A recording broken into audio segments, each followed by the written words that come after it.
عسلامة شباب، مرحبا بكم في فيديو جديد. رجعنا للتوتوريالز. المرة هذه كما شفتوا في الفيديو باش تكون سلسلة نتاع توتوريالز في طريقتين. كان نجمنا بيان سور في طريقتين يا حبذا، كان فتنا شوية الوقت ميسالش مانيش مزروبين هكا ولا. اليوم باش نعملوا 3 دي جلو مع شوية ستايلايزيشن بالافتر افكت. طريق سهلة برشا. من غير ما نزيد نطول عليكم، let's get started.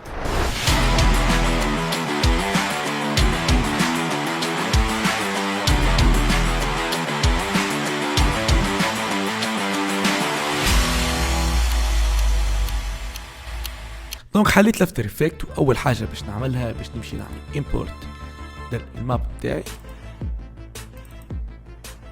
نعمل اوكي بهذه الماب بتاعي. ثاني حاجه باش نعملها باش نعمل نيو كومبوزيشن ونسميها مين، نخليها 1920 على 1080 25 فريم ريت.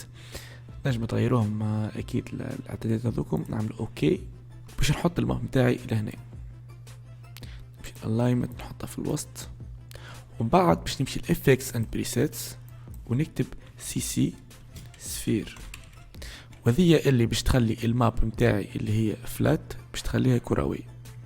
نحطها لهنا وتعطيني النتيجة هذه.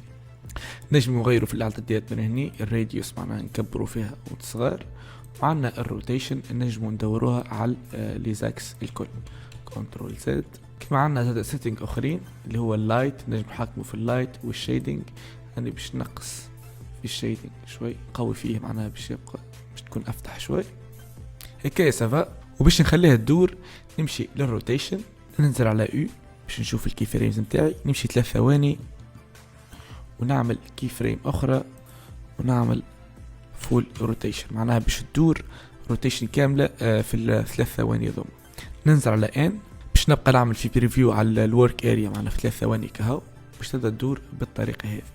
الخطوه اللي بعدها باش نمشي ندخل للماب ونزيد اكل الخطوط العرض والطول.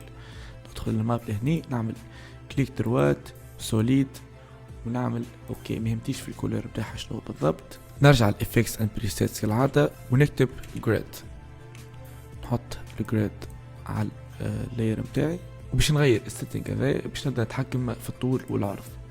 باش نخليهم 50 ونخلي البوردرز 1، وننقص في الاوباسيتي متاعها شوي باش ما يكونش باين برشا، نخليه في 30. نرجع نشوف النتيجه نايس باهي.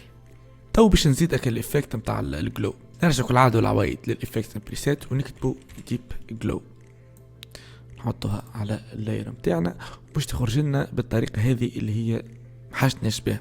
المشكله شنو؟ المشكله انه الديب جلو هذيك بنحطها مع السفير في نفس اللاير ما تعطيش الريزلت المرجوه.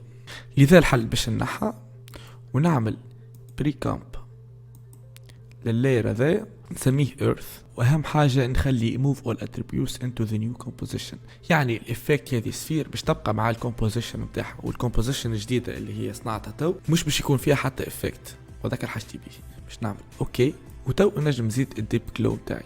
والاكيد انه كيما اي افكت نجم نغيروا في الاعدادات نتاعهم، نجم تقووا في الضوء وتنقصوا نفس الشيء. الاكسبوجر 0.5 باش نخليه ونشوف النتيجه. ولهني نكون وصلنا لاخر الفيديو، ان شاء الله ما تفوتش 2 دقائق.